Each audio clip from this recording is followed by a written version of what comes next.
There is something missing in the world today. It's the one thing that can make the world okay. And it doesn't cost nothing, no, you don't even have to pay. Oh, oh. It's about doing the right thing every day. 'Cause you are the light, you are the sign, you are the only hope, keeping hope alive. Do the right thing, let the world see, let the light shine everywhere. And when it seems like no one's watching, do the right thing anyway. Just do the right thing all the time. And you versions of the Apple logo with the leaf a different way around, with the bite taken out of a different size. Various combinations of that. And they asked people which is the real Apple logo to see who recognised the real one. So it's quite interesting.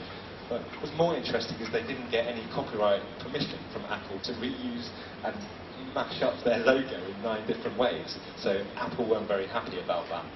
So that's about being thorough in your methods, that you have acquired the appropriate permissions from your sources, because it can be a real headache later on, and it might discourage you from really writing. Some people can have very bad experiences of this type of thing and put them off, but make sure you always cite your source.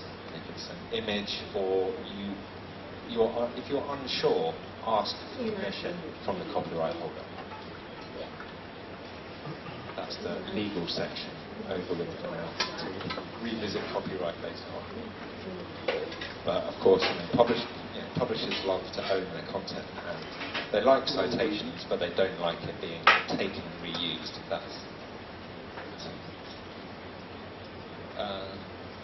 Reference list sort of already covered. It's quite dry. You can, if you're unsure of what the reference list is supposed to be formatted as, you can read a few papers from the journals that you're submitting to and have a look and see how it's formatted. And also, if you use a kind of referencing software like Mendeley, you can create your reading lists, create a list just for your paper and output it in the appropriate format that you want. You can make this job a little easier for yourselves.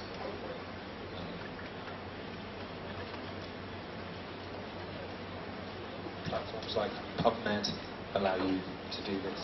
Output when you're looking for your articles to inform your research and you're reading them. You can, depending on what kind of system that you use, you might bookmark these things in your browser, have a folder in your browser per papers. You might copy the link, paste it into a document with headers, paste it into a spreadsheet of themes, topics. But you can also download the actual citation, save it for later, and start building your reference list this way. Start fine-tuning it this way. So PubMed allows you to do that, and most of the abstract indexing databases allow you to download citations like this.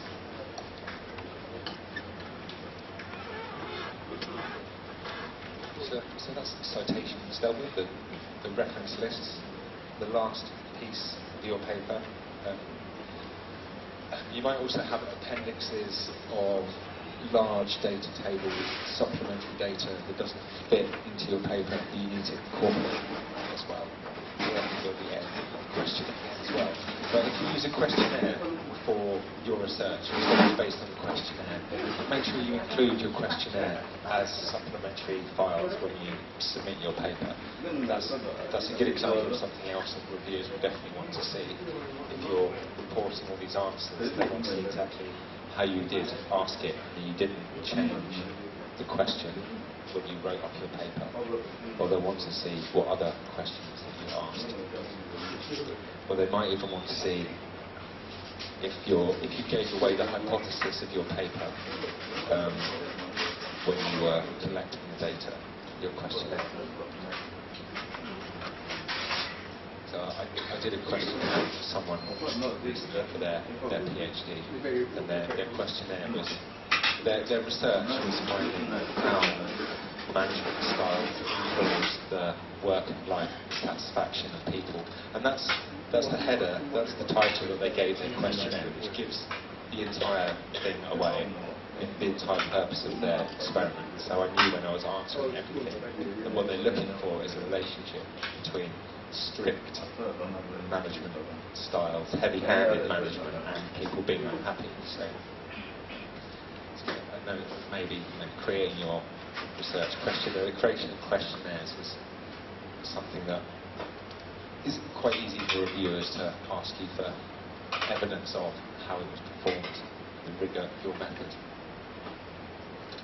So preparing your article for publication, you're creating your final draft, if such a thing exists. The version of your paper that you're happy enough with, that you're willing to send it to a journal. How do you get to that stage? How do you know when it's finished? Well, ultimately the answer is you might not ever really be satisfied with the version of your paper that you want to send to a journal. So it's a good idea to make some kind of deadline for yourself by which you will stop tinkering with your paper. Because after a time you could also probably be more damaged than good by keep changing little bits. The review process will ask you for revisions, they'll ask you for some changes. If you're just sweating all the little stuff for weeks and weeks perhaps even, you can save yourself all of that stress and try to incorporate all of that in any revisions a journal makes. So it is a good idea to set yourself a proper deadline after which no more changes will be made, and that's when your draft is ready. But again, how to get to that?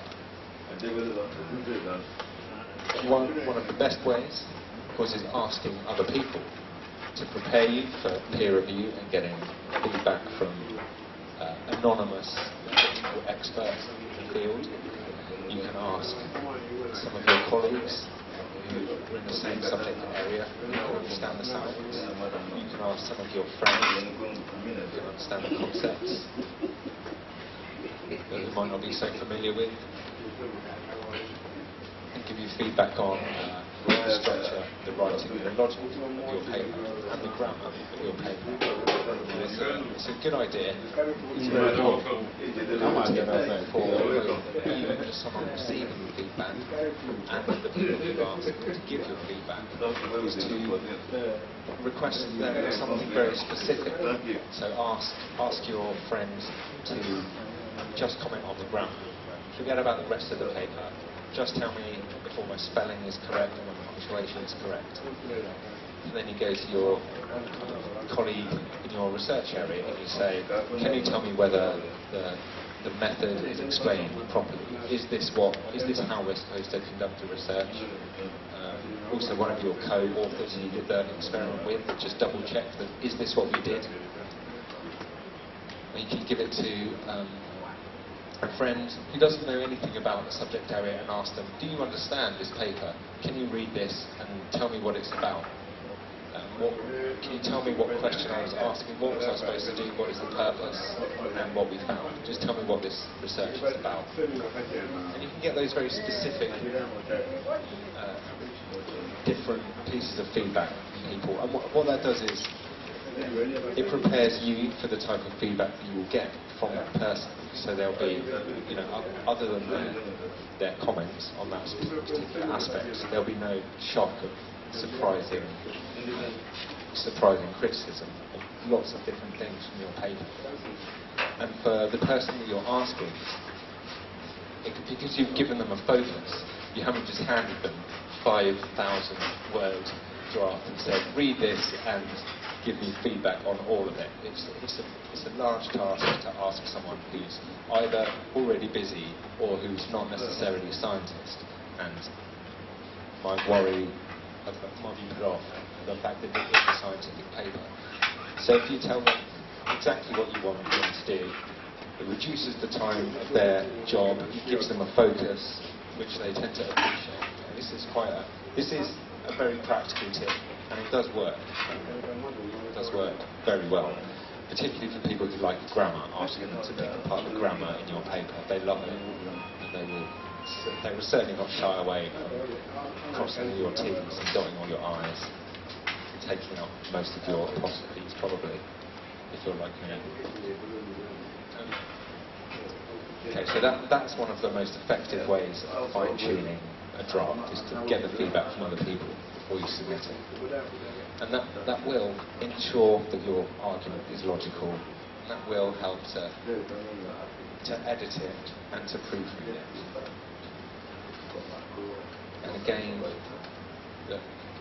perhaps the very last thing to do when you're happy with your draft is to double check the journal submission requirements and make sure that it does fulfill all of those. But meeting submission requirements for journals is something which the next part of today is all about, choosing a journal and how to incorporate those requirements and bear them in mind as you're writing up your paper, and not actually reading it until the very last thing and realising you've got to... It's not loud enough. Sorry, I should have asked that at the beginning. Should I just speak louder, or do I need to turn up the speaker?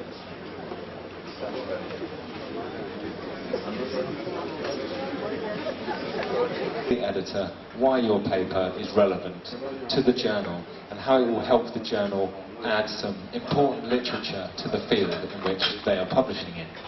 Because ultimately this is what a journal wants to do. The papers that a journal really wants are those which further its aims and scope and can give the scientific community something to read and reuse. Papers with the sound method do that. Papers which meet the aims and scope of the journal do that. So we'll talk about how to identify those journals, and when you have identified it, you will know exactly why your paper is relevant to that journal, and you should include a cover letter to the editor, addressed to the editor by name, by the correct name, particularly if it's your second or third or fourth choice journal. Make sure you use the correct name of the editor, because so often it happens when people send, and the correct name of the journal as well.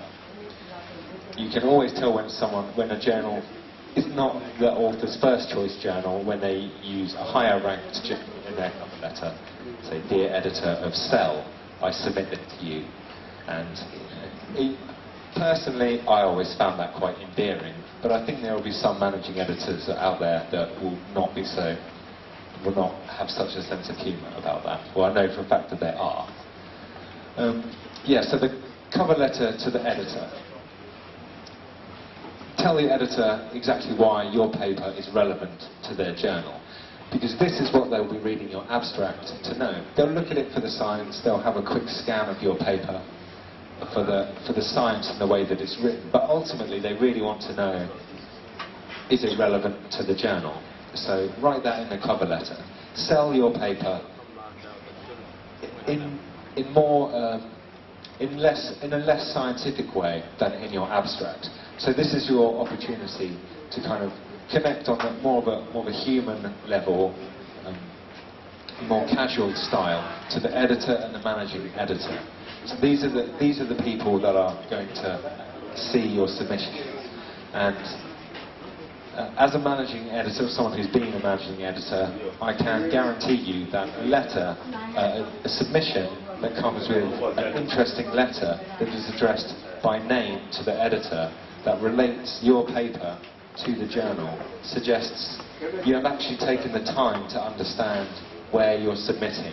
You understand your research and the journal enough that you've made an informed choice, and you've been polite and nice, considerate and sort of engaged enough to write a proper letter, rather than just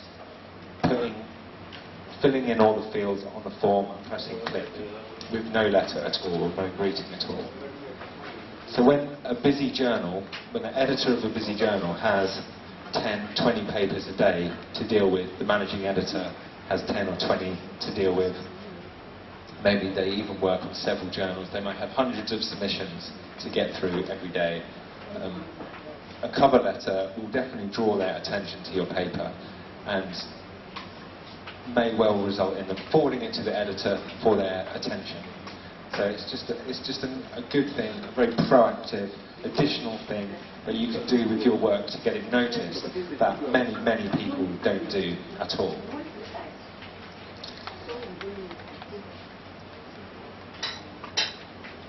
And also, when you're submitting to a journal, some journals do actually require you to recommend some reviewers. Some of them just have it as optional.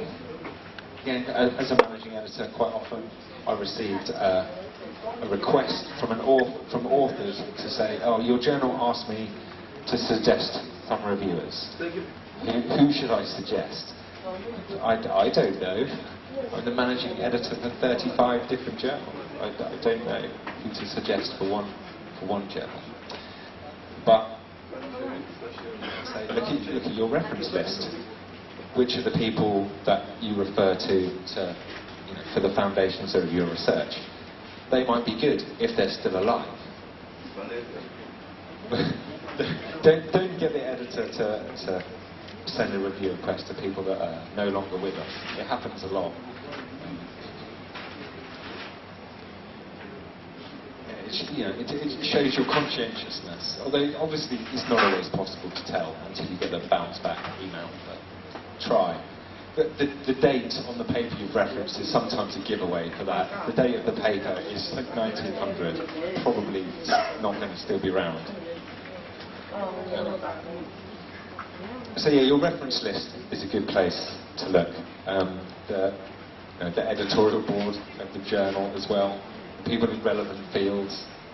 It doesn't take much to actually put some names in, and if you can do that, then this is very helpful. And it's just another thing that, on a personal level, can ingratiate you with the editor, make their job a little bit easier, make it more likely they will deal with your paper first. It doesn't bias their scientific decision of your paper, but you want to have your work at least read, paid attention to, with actual attention, not just a cursory glance. Because editors are very busy, and I suspect there's a great deal of papers which they do just skim over, not read properly. So to make sure yours gets read properly, be relatable and be personable with the editorial staff. It does go a long way. So another note on reviewer recommendations. Don't recommend anyone from the same institute as you, from the same research group or collaborators, or anyone. Some journals are very particular with their guidance on this, and it's like 7 steps removed from you. Someone that you once knew who worked at an institution with someone else, don't recommend them. Like, well, I don't know anyone. But your reference list is a good place to go to, and yeah, no conflicts of interest. Be sure that you're not suggesting anyone with conflicts of interest. So peer review is, we'll talk about some of peer review again in the next session when we're talking about journal selection. But in this one, we'll look at a chart of the time frame for peer review. So peer review is sort of the integral part of the scientific endeavour which purports to give it integrity and maintain that integrity of science. So 2, maybe 3 people, aside from the editor, reading an article and determining that it is of sufficient scientific rigour to be published, and for some journals of enough interest to their readers to publish. So the mega journals, open access journals like PLOS, or some subscription journals, they're not so interested in novelty, and they have a very broad aim and scope. But some of the more specific journals, they might actually have their reviewers comment on the relevance of the paper for the journal. Another reason to make their job a bit easier and make sure that you are submitting to the right journal in the first place. So, yeah, the concept of peer review has remained unchanged for 200 years, old since the first journals were invented. A group of researchers receive a paper, send it to their colleagues and other experts in the field for their comments, wait for it to be sent back, and then revisions are requested to fine-tune it for whatever reason.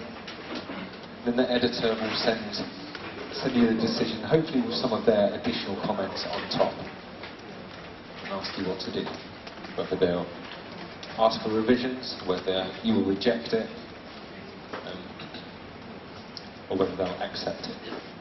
And as I've kind of alluded to, if not explicitly said so far, very few, if any, papers are accepted on their first submission. So you will be asked for revisions. So anticipate revising your paper in some way. So that's quite an important first step, preparing you for submitting to journals. Another is, obviously, the vast majority of papers that are submitted to journals are rejected. Maybe it's not obvious, that might not be the best choice of words, but it is true. Rejection is part and parcel of submitting to journals. And even the most famous scientists and researchers, the people that have made some of the most groundbreaking discoveries, have also been rejected from their second choice journals. In fact, it's probably because they have developed such groundbreaking research that they have been rejected. But some journals are notoriously conservative in the papers that they'll accept publishable at all, or that their work is not important. So rejection is also to be expected as part of your role as a publishing, writing researcher. And it's good not to be too disheartened, to know that you are in good company along with the likes of Einstein and Isaac Newton. Those kinds of people have all been rejected. So everyone. So it probably will happen to you. So it's not a bad thing, it's just one step on the path to publishing. When it comes to revising or rejecting your paper, hopefully both of these will come with reviewer comments. The only reason, or one of the main reasons your paper will be rejected without any reviewer comments, the main reason is it doesn't meet the aims and scope of the journal. So the second part of this session will try and avoid that from happening. So hopefully both of these will come with revision letter and detailed comments of the reviewers. For rejected papers, it is a good idea to actually consider all of those reviewer comments. And although your first choice journal might not be inviting you to resubmit to them, even if you submit to another journal, you should still consider and still incorporate as many of those comments as possible, as long as you feel they don't distort the message and the key elements of your paper too much. But it's very likely you will receive lots of very useful comments about your paper, and the ones that can be quickly, readily incorporated should be before you submit to another journal. And there's a couple of reasons for this. One, because they are likely to improve the writing structure, format, expression of concepts in your paper. The second is, depending on the size of your field, it's likely that the editors of the second journal might choose the same reviewers to review your paper for that other journal. Very, very often, you send a paper to reviewer and they say, I already reviewed it for this journal. It's exactly the same. They haven't done anything that I suggested in my revisions. Here's my review again. If they even send you the review again. Sometimes they just say they've already got my review. So to avoid that, make sure you incorporate the comments in a revision. If the journal does invite you to submit, then you should definitely make sure that you incorporate all of the revisions you've been requested to make. You don't have to incorporate all of them, but you do generally have to, or you do have to include a cover letter that details how you responded to the comment, the line or the paragraph where that revision is, and do a line-by-line letter.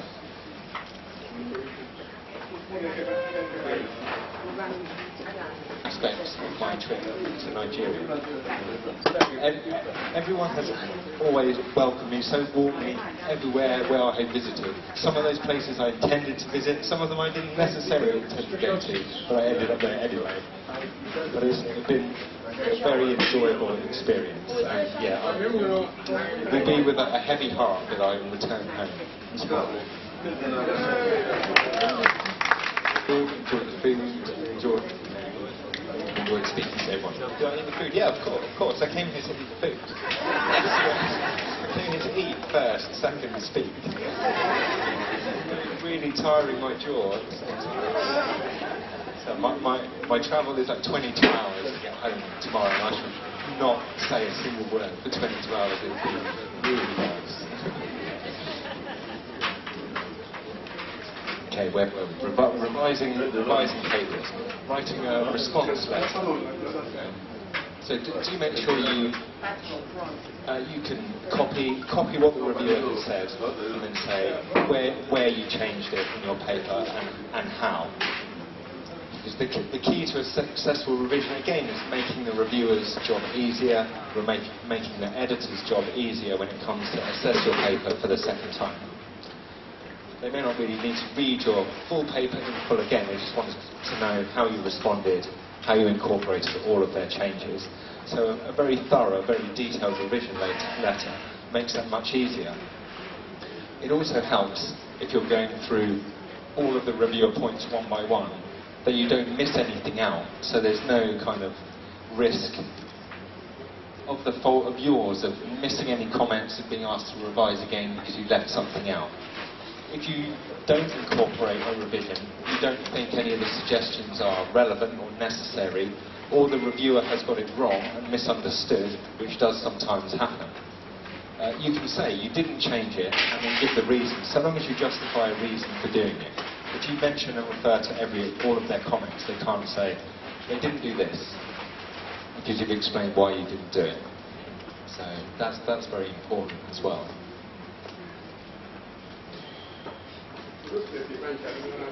Resubmit your revision with this letter. Hopefully it will be revised. Hopefully it will be accepted. Hopefully the original reviewers will be available to review it. If one of them is unavailable, this is where the dreaded reviewer 3 tends to appear, a new person in the process. He looks at your paper fresh and sees lots of new things that the previous 2 reviewers didn't see, and might ask you to make even more revisions. This is perhaps one of the reasons why you end up making 4 or 5 different revisions, because editors keep adding new reviewers. One of the problems, perhaps inefficiencies, of the peer review process.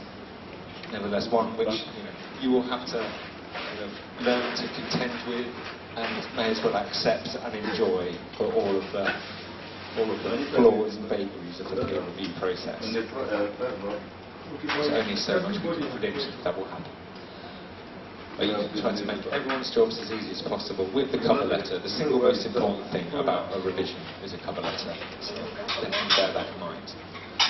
And that's where we leave off this first part of the presentation. A couple of minutes to enjoy some fruit, a bit of refreshment, and then I shall continue with journal selection process, identifying target journals. Thank you. Start the second part.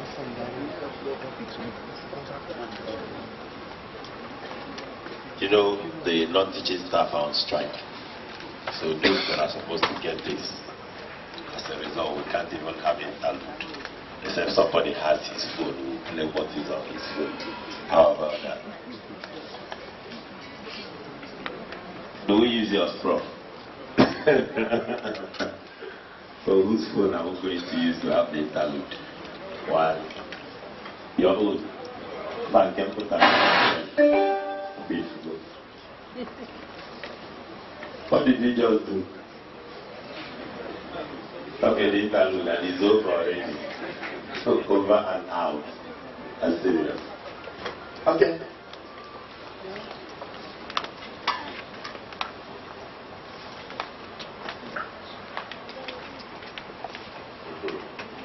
That's it. Thank you.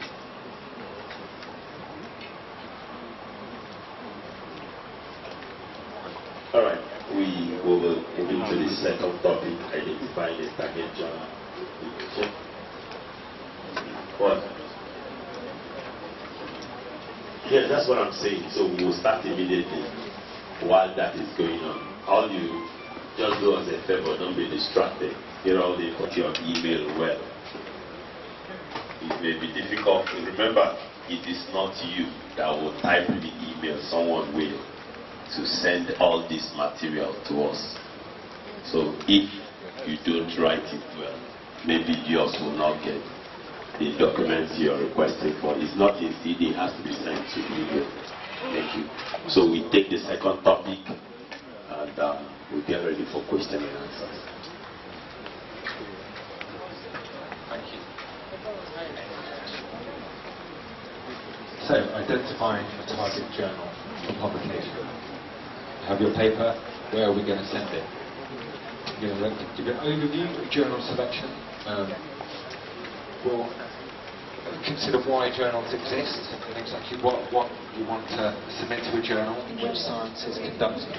So, not just intellectual standards, but behaviour and the integrity of methods, which I was talking about before, pre-registered reports. In psychology, particularly in psychology, where that field has come under a lot of fire for publishing another word I can't say, irreproducible research, things that can't be repeated and findings that haven't been able to be refound. So these kind of standards, journals are always innovating, publishing houses certainly innovating to try and find ways into which to make research more valuable and help support researchers. So they help set intellectual standards, help guide and support researchers in their respective fields. Particularly society journals do this in their learned society are certainly interested in pursuing a particular field, setting standards, benchmarks for conduct and intellectual standards. Journals can help researchers advance their careers, both as a requirement, if you're required to submit and be published in a journal with an impact factor, that may be an immediate kind of way in which you can advance your career and meet the criteria of your employment. But secondly, beyond that, it helps get your name and your work in front of all those other researchers in the field who are interested in these things. It can help make collaborations and help develop relationships and networks of people that you wouldn't otherwise get to meet. Again, particularly societies and research subjects conferences.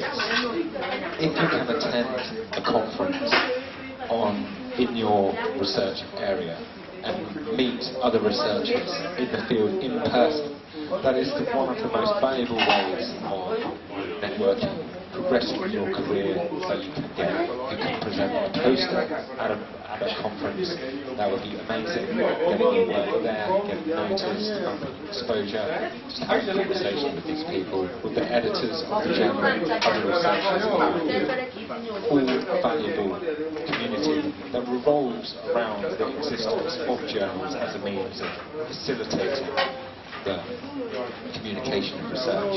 So conveying results to the academic community through journals, that's one of their other purposes. A certification of the authenticity of your research. So simply setting the intellectual standards. If your paper is accepted in a high quality journal, impact, or a journal is indexed in Scopus or PubMed. These databases do have specific criteria. They do have standards which they expect journals to meet to be included and to maintain their presence in these databases. So that it is a certification of quality and integrity of your research when you are published in one of these journals. It doesn't necessarily have to have an impact factor, but if it's in one of these databases, then it does mean the journal meets certain criteria. The editorial processes, the editorial standards have a level of which your work now ranks alongside. So from the previous presentation we were looking at preparation and research. Here we're going to be looking at journal selection. If we submit your manuscript and subject it to the peer review process.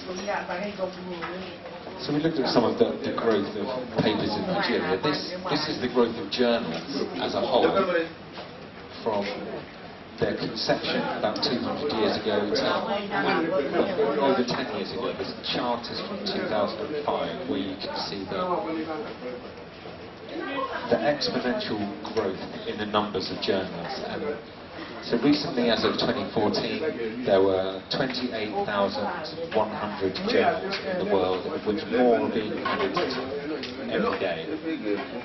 I'm in the process of setting up a new journal myself, perhaps, so I'll be adding to the total.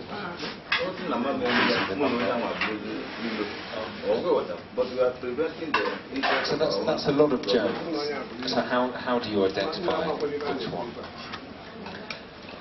In recent years, particularly the last even 5 or 6 years, open access publishing has really, the growth in open access publishing has really accelerated. And the number of open access journals is increasing very, very rapidly. Because it's an online, digital only type of publication. The barriers to entry for publishers to be able to create open access journals at a very basic level are very low. It's very easy for someone to say they have an open access journal, for someone to say lots of things about the quality of their journal, what it is, and to encourage people to submit. It's also one of the key features of open access is, of course, cost.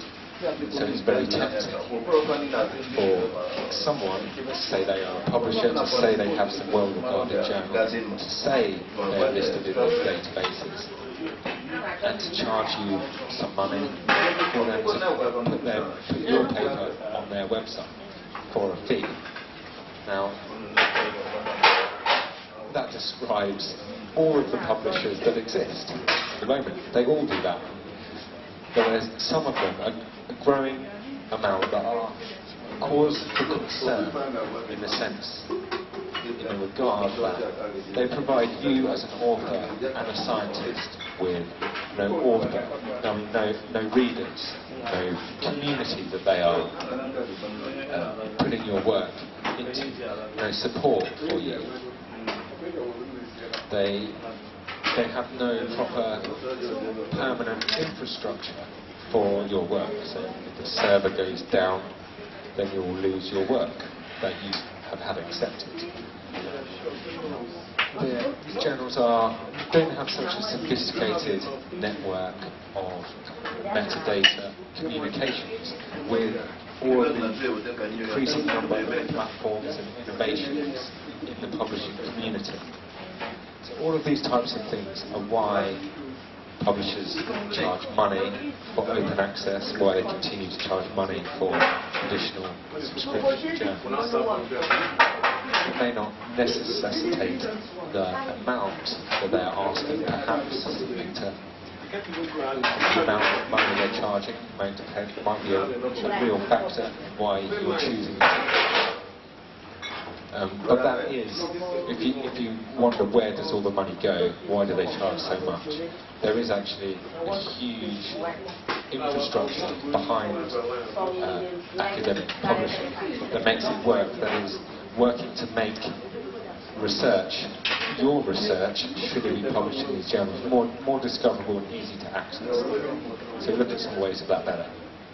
We'll look at some of the ways that happens a little later. For now, that was a long preamble to introduce the concept of predatory journals. Journals which don't offer any real value for you as an author.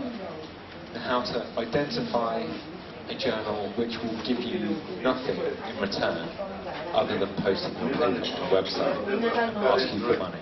How to identify which journals they are can be very tricky, but there are round about 900 active journals which have been determined to offer you as an author no value and operate using deceptive means of acquiring your money effectively. They're not so interested in the actual research that you're producing. They just really want your money.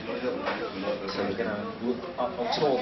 when we talk about quality and each of the features of high impact quality journals, we can try and contrast it with ways in which predatory journals operate to help you identify which is which. It can be very difficult.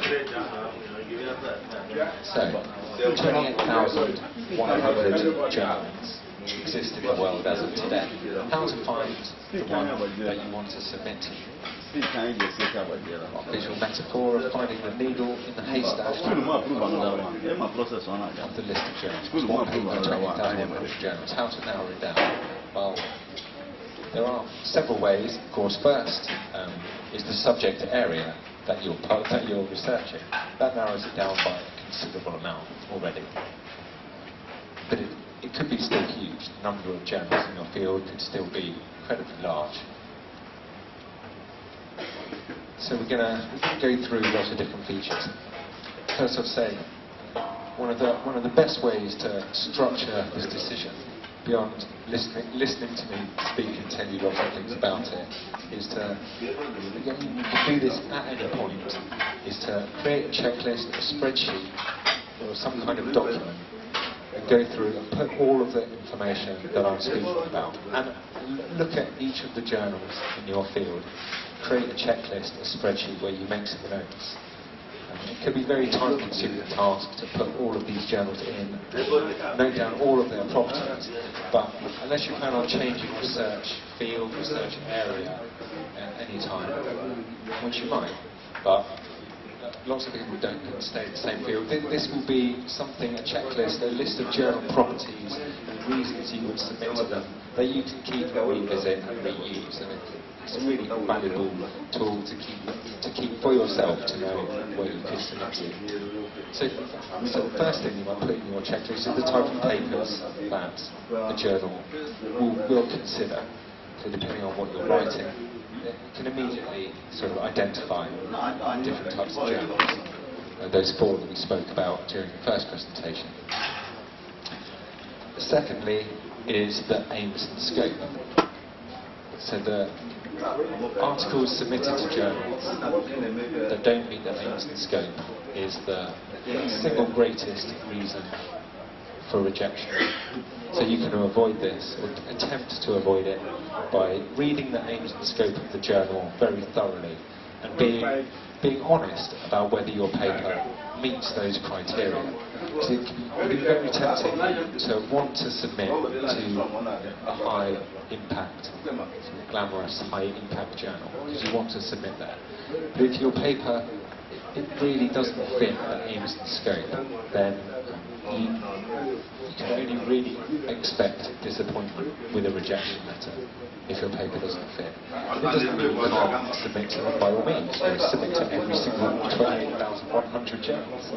Await a full inbox of rejection letters when everyone's processed your paper. Although, actually, no, that's a bad idea. Don't submit to the same journal. Don't submit to more than one journal at the same time. That's unethical publishing procedure. Some journals will notice. Someone asked me about one of the sessions whether they all these journals in their list, can they just submit their paper to all of them at the same time and see what comes up first? But no, you can't do that. That is considered unethical practice. There is a practical reason for not doing that. That's one of the reasons we have a journal. The role of a journal is to give a permanent version of record for your work, to establish priority for your findings and the knowledge that you have added to the field. And that must be identifiable in only one place, that version of record. If you submit to several different journals at the same time, and 2 or even 3 of them accept your paper and publish it on their platform, that version now exists in 3 different places. Each of those publishers could have made different changes to that article before they put it online. So now your article exists in 3 different places, in different formats. So if someone wants to cite you, which one do they use, which words do they use, and which is the real one? So that is the very practical reason for discouraging or trying to prevent people from submitting to more than one journal at the same time, even if the peer review process is going to take a long time. And it is tempting to send the same article to lots, but don't do it. Even between publishers, they can tell simultaneous submissions now. So matching that into the scope. Hopefully, when you're browsing through all of the journals, looking at their aims and scope, the publisher will have taken pains to write a very detailed passage which tells you what article types they consider, which types of research, which types of experiments, whether they publish open access or not, hybrid journals. Some subscription journals don't publish any open access papers at all, if that's a consideration. They might describe their peer review process in some kind of detail. They should, a really good aims and scope will describe the audience of the journal, what the journal is intended to achieve, not just the subject areas that it publishes in, but the specific goals that the journal has, which types of knowledge that they seek to further in each of those areas, whether they are involved in society or not, and the society has its own mission, whether they're to enhance that, or what role in society the journal plays, and who the readers of the journal are. If they describe the readers and say that it could be for other academics in the field, or academics in the field of agriculture, that's kind of something that you might see quite a lot. It may not be that helpful. But say industrial research, industrial processes of agriculture, for people involved in that does narrow down the audience, the readership of the journal quite a lot. And also the aims and scope, the aims of the journal should reflect that it's about industrial processes of agriculture, that kind of thing. So the more detailed aims and scope, the better, the more information it will provide to you.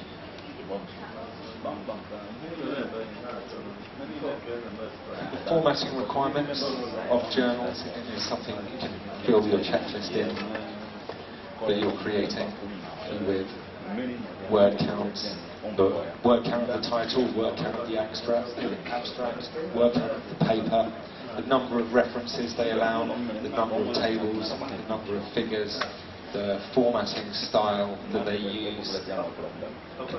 All of these should be on the journal publisher's website,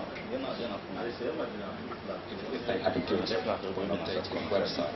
So a note on those predatory publishers: they may not have very coherent aims and scope, or they may have a list of about 200 subject areas which they publish in their one journal. Or it might be a collection of subject areas. So when you're going through the aims and scopes of lots of different journals, you'll be able to, when you see them, when you see an actual dubious journal, you will be able to see the difference. There are some kind of collection of sort of signifiers all together. Not one thing individually might tell you to be wary of this journal, but several of them at the same time might be present that will make you doubt that they'll offer you any value in return for publishing your money. So formatting requirements is something, the lengths of which they go to ask you to format your paper and all of the different aspects involved in formatting figures. That's something that, you know, the high quality journals, because they do have very high expectations, they do have a lot of instructions generally for you to adhere to. So that's one thing to account for, how figures are formatted, citation styles. And templates for formatting the manuscripts and structuring them in that IMRAD structure kind of thing. Lots of journals are now offering templates, particularly ones that are involved and invested in authoring tools like Authoreer or Overly, online collaborative platforms that can publish in LaTeX as well as other word processing documents. But for kind of engineers and mathematicians who use the formula, they offer LaTeX platforms as well. And lots of journals have LaTeX templates that you can install in these. It helps you lay out your article very simply, very easily. If none of these things are present on a journal website, or they're not very detailed, you can read a few of the recent papers from the journal. Hopefully you'll be able to access. You can read them, see how they're structured, see what they're about, see if you can get a sense of any consistency between these papers.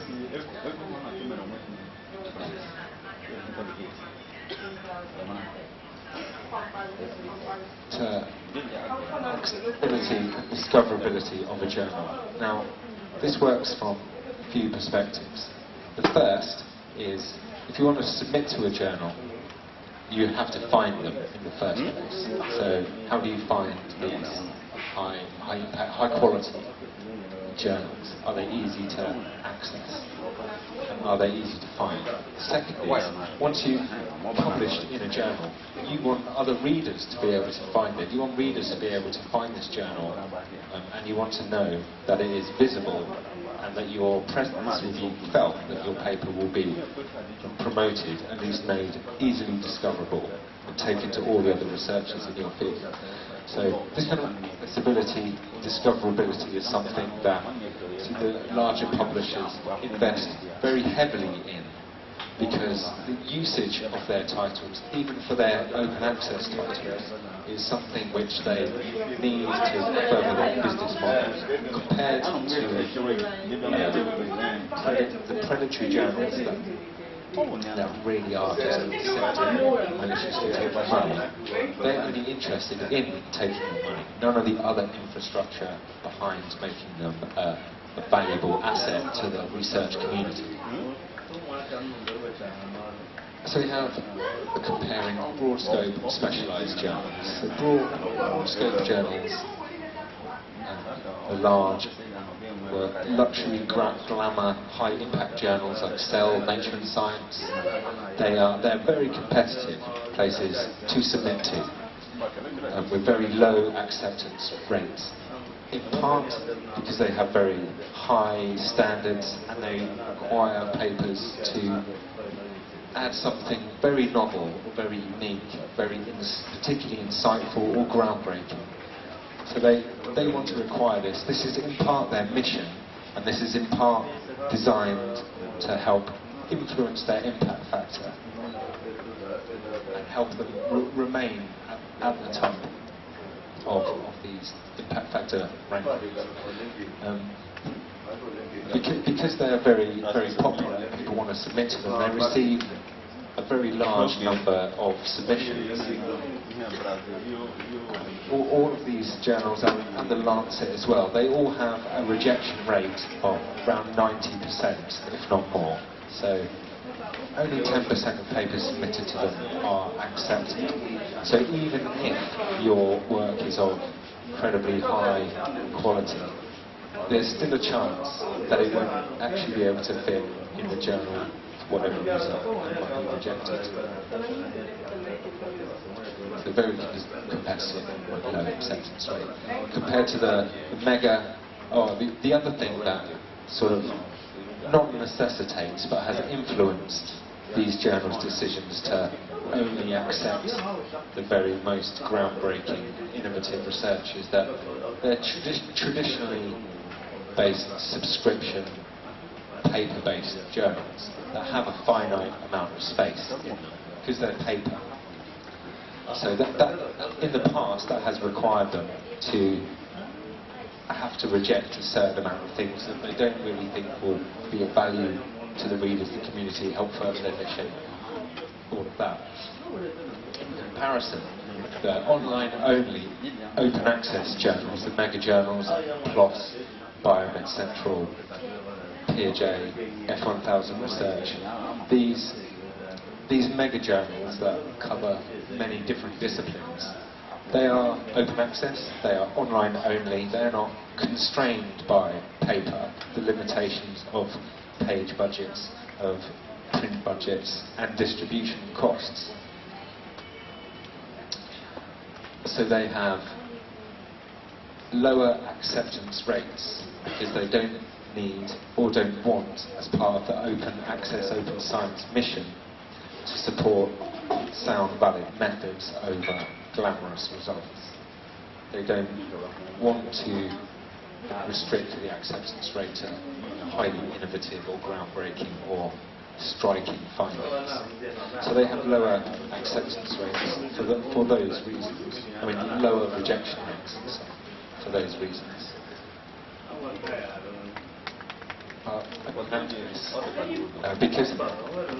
Because the reader doesn't subscribe to these journals, the model is based on the article processing charge, where they pay the open access fee to make their paper publicly available. Because the infrastructure to support these journals still costs some money.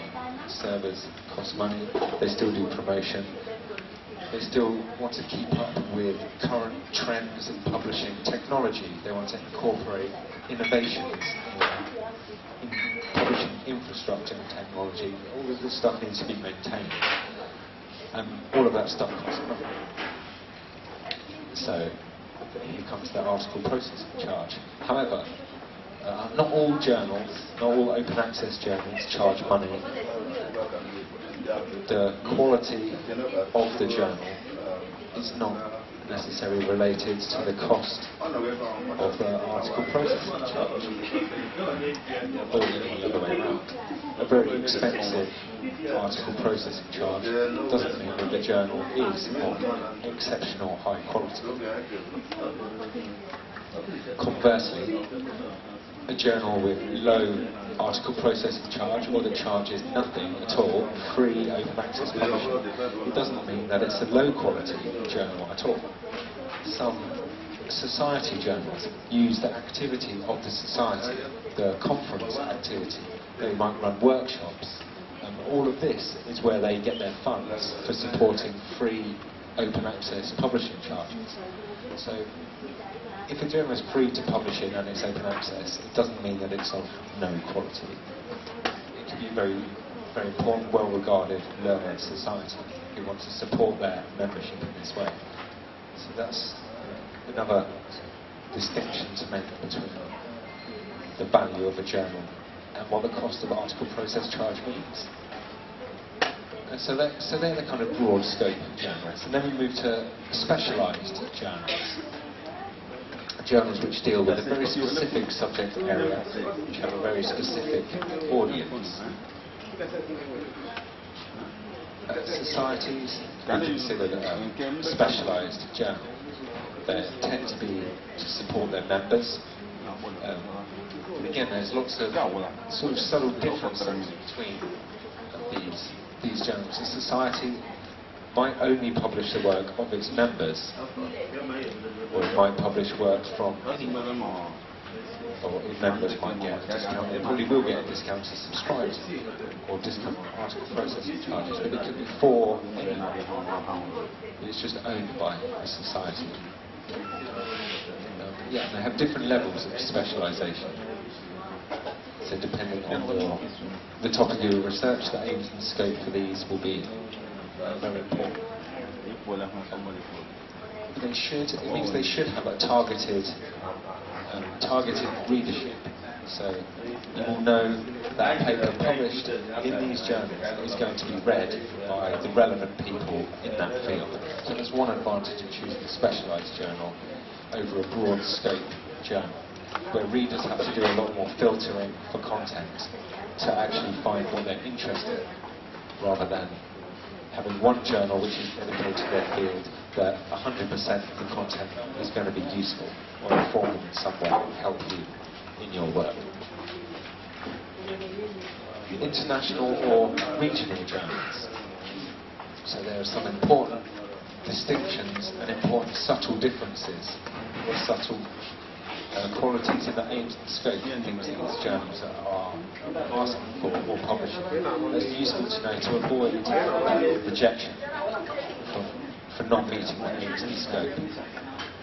So a good journal that's sort of titled or scope should properly define who they are, how they are. So, global international journal, a truly international journal that is accepts papers from anywhere in the world and is read by people from anywhere in the world with no other criteria.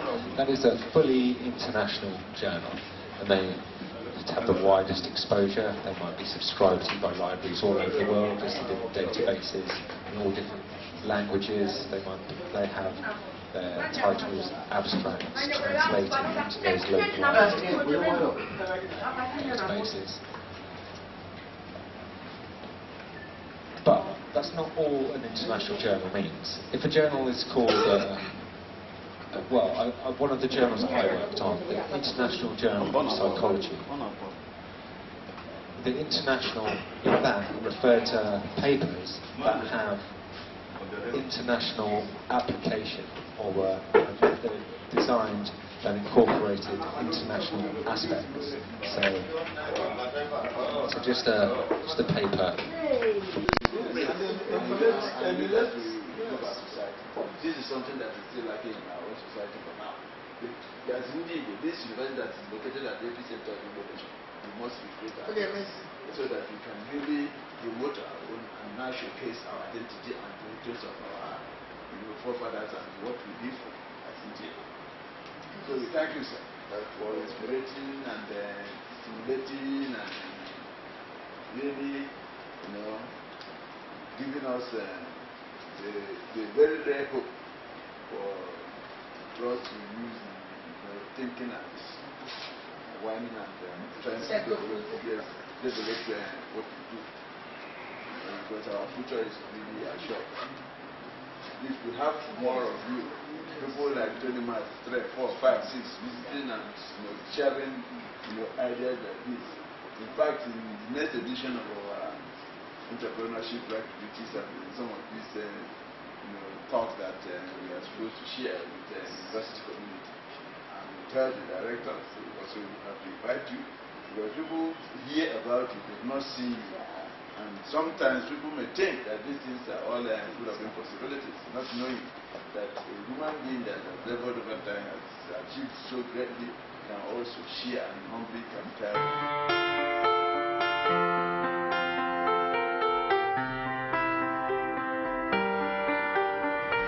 I let it fall, my heart, and as it fell, you rose to claim it. It was dark, and I was over.